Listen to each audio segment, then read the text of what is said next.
ગીર સોમનાથના કોડીનારમાં વિકાસની મોટી વાતો વચ્ચે એક કડવી વાસ્તવિકતા સામે આવી છે। ગાયકવાડ સરકારના સમયની ઐતિહાસિક રેલવે સુવિધા છેલ્લા 12 વર્ષથી ધૂળ ખાઈ રહી છે। અનેક રજૂઆતો છતાં કોઈ અસરકારક પગલાં લેવામાં આવ્યા નથી। કોડીનાર તાલુકામાં 3 થી 4 મોટા ઉદ્યોગો અને અનેક ગામોને જોડતી આ મહત્વપૂર્ણ રેલવે લાઇન આજે પણ બંધ હાલતમાં છે। લોકો હવે તાત્કાલિક રેલવે સેવા ફરી શરૂ કરવાની માંગ ઉઠાવી રહ્યા છે। એક તરફ અંબુજા સિમેન્ટ અને સિમરપોર્ટ જેવા મોટા ઉદ્યોગો આ વિસ્તારમાં છે, તો બીજી તરફ હજારો વિદ્યાર્થીઓ અને વેપારીઓ સસ્તી મુસાફરી માટે તરસી રહ્યા છે।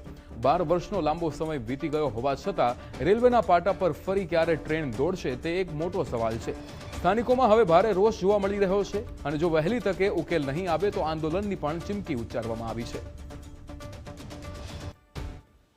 કોડીનાર શહેરને લાગે વળગે ત્યાં સુધી આઝાદી પહેલા ગાયકવાડ સરકારે આ વિસ્તારને રેલવે લાઇન આપેલી હતી અને ખૂબ લાંબા સમય સુધી મીટર ગેજ રેલવે ચાલુ રહી, પરંતુ છેલ્લા 12 વર્ષથી આ સુવિધા પણ સરકાર દ્વારા બંધ કરવામાં આવી।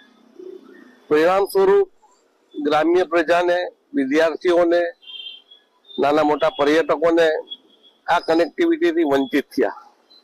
રેલવેની માંગણી સબબ આ વિસ્તારના સર્વે પાર્ટીના લોકો હોય, આમ સમાજ જીવનના લોકો હોય, ખૂબ લાંબા સમયથી માંગણી કરી રહ્યા છે। તો 12 વર્ષથી કોડીનારથી જવા માટે ટ્રેન બંધ છે અને કોડીનારથી વેરાવળ જવું હોય, ત્યાંથી આગળ અમદાવાદ જવું હોય તો પ્રાઇવેટ વાહનની અંદર અમારે જવું પડે છે ને કરતા થઈ જાય એટલે બહુ લાંબો સમયનો બરબાદ થાય છે અને આ કોડીનારથી ટ્રેન 12 વર્ષથી બંધ છે।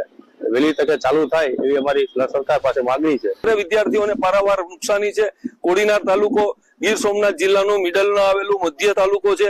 અહીંથી કનેક્ટિવિટી આ ચારે બાજુ એપી સેન્ટર ગણવામાં આવે તો પણ ચાલે, કેમ કે 40 kilometre Sasan, 40 kilometre Somnath, 40 kilometre Diu, 40 kilometre Tulsishyam થાય છે। આવા ધાર્મિક અને પર્યટન સ્થળો પણ આવેલા છે। વિદ્યાર્થીઓનું હબ ગણાય છે અને કોડીનાર તાલુકાનો ભાગ્ય જ એવો ગુજરાતનો જિલ્લો કે તાલુકો છે કે જ્યાં કોડીનારના સ્ટુડન્ટ કે વિદ્યાર્થીઓ ભણતા નહીં હોય અને ત્યાંના નોકરી નહીં કરે, યુવાનો નોકરી નહીં કરતા।